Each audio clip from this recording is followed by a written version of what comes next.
შინაგან საქმეთა სამინისტროს თანამშრომლებმა სისხლი გაიღეს. სტრატეგიული ობიექტების დაცვის დეპარტამენტის ბათუმის განყოფილების სამხედრო მოსამსახურებმა ჰემო 2012-ში 400 გრამი სისხლი ჩააბარეს. აქციაში 70 ოფიცერი და რიგითი მოსამსახურე ჩაერთო. განყოფილების ხელმძღვანელები ამბობენ, რომ უანგაროდ სისხლს მომავალშიც გაიღებენ. სისხლის ბანკის ხელმძღვანელის ინფორმაციით დაწესებულება ყოველდღიურად დონორობას 15 ადამიანს უწევს. ჩვენთვის ცნობილია უკვე რომ საზოგადოებას სჭირდება სისხლი არიან საუბედუროდ საზოგადოების ნაწილი ვისაც სჭირდება სისხლი.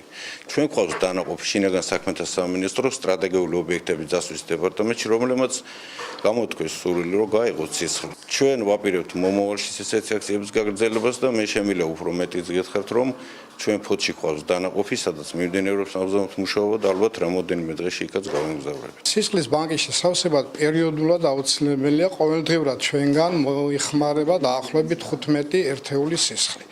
ამისათვის საჭიროა 15 ერთეულით შევსება, რომ მუდმივად იყოს ის მარაგი, რომელსაც საჭიროებს აჭარის რეგიონში განთავსებული სამედიცინო დაწესებულებები ავადმყოფთა მკურნალობისათვის.